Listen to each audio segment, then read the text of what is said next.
Hi everyone, Christina Stapke here of Christina Stapke RDN Virtual Nutrition Counseling, where we give your body the tools it needs to thrive.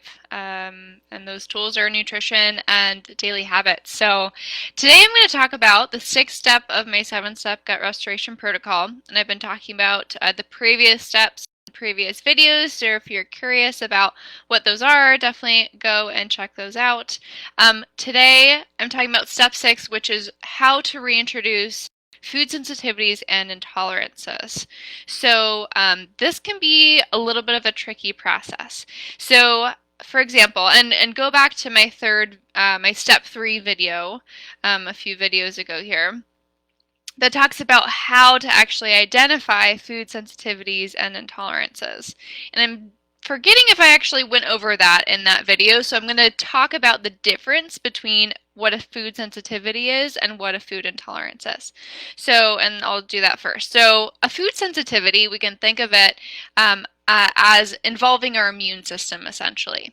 So if we eat a food, it passes through our digestive tract, and then we begin to absorb it, either broken down how it should be how it should be digested, or if we accidentally get a little bit bigger of a piece through into our system.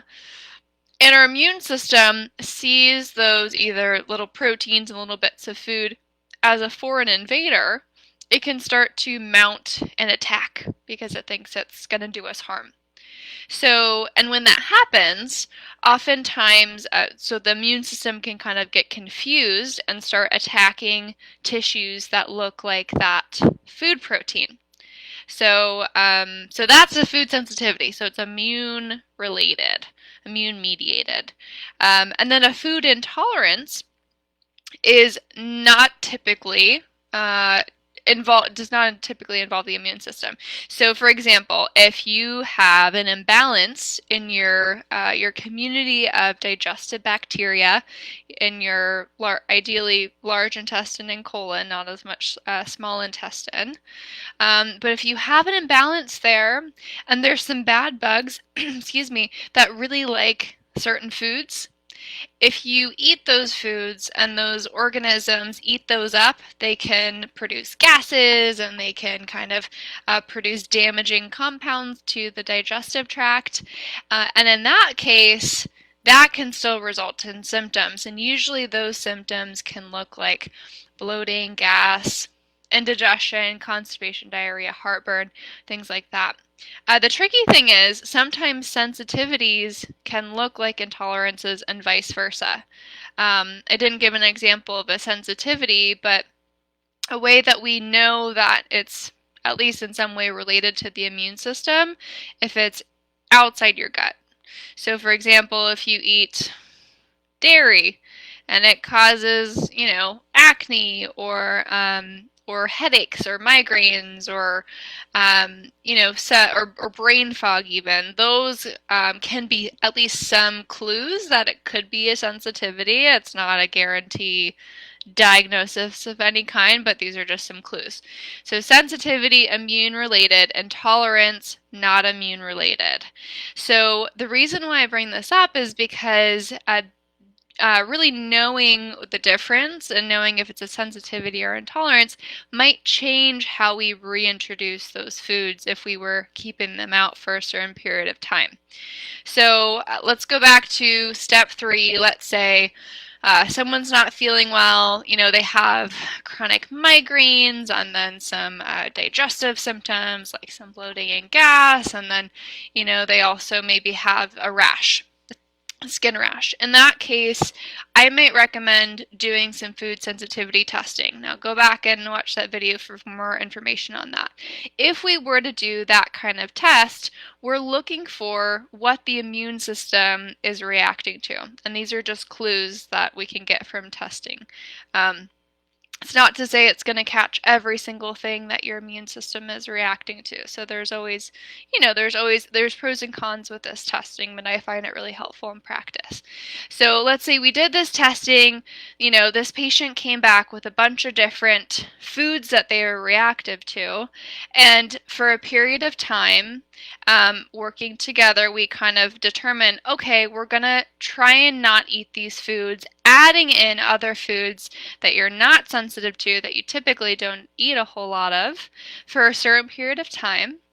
Really work on digestive health and gut health, and work on stress, work on their vitamin and mineral levels, work on sleep, all of this really important stuff. And then after a period of time, reintroduce. Okay, so here we're caught up. We're in this reintroduction stage. So if we were looking at immune-related sensitivities, we may, I always recommend, if we can, retesting, and that's a blood test essentially. The reason why I recommend that is because oftentimes we can have really delayed reactions to certain foods. So let's say, you were sensitive to nuts or something like that, or almonds, let's say. And you eat almonds and you don't have any reaction. But actually you started to have that rash and migraine 5 days later, or even like a week later. That can happen. Sometimes our immune response can be really delayed. So it can be kind of tricky just to do the trial and error reintroduction method. But it can be done. So let's say you eat an almond and you immediately get a headache, right? Then we know, okay, maybe we have some more work to do because your body is not liking the almonds, right? So we just need to, dig in to understand, okay, why are you still reacting? So that's a sensitivity. If it's an intolerance, this isn't something that we can typically measure in the blood. So we're really just paying attention to your symptoms, and it's a little bit more convenient because intolerances typically have a shorter window of reaction time. So let's say you eat some almonds again, and you immediately get bloated with almonds, or you have some other symptom within a short period of time. That we can at least get some clues like, okay, your body's not really liking it. Do we need to do testing to understand if your body's reacting to it? No, because you're able to pinpoint that symptom. So as far as reintroducing new foods, that can be a tricky part too, right? So because we always want to understand and not just reintroduce everything at once, because then we don't know if something's going to cause symptoms, we don't know what that was.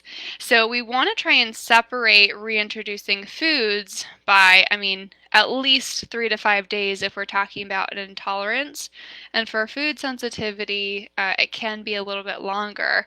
But it kind of gets really hard if you have a lot of foods that haven't been in your diet for a while. So that's kind of the major difference, and then what the reintroduction process looks like. I hope this was clear. Please comment, share, whatever, but comment with questions if you're a little bit more curious about this. And I'm happy to talk with you one-on-one too. You can book a call at my website. It'll be in the link here.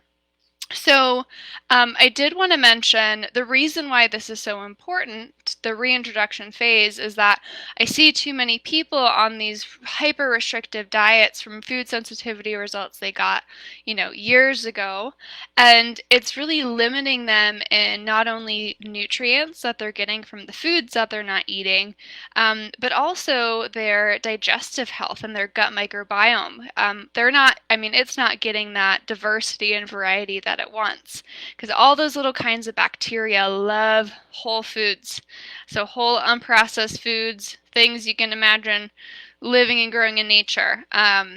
We want as many of those as possible. So that's why this phase is really important. So I think I covered it all. I definitely didn't, but I tried to do a short snippet. So reach out with any questions. Thanks for tuning in.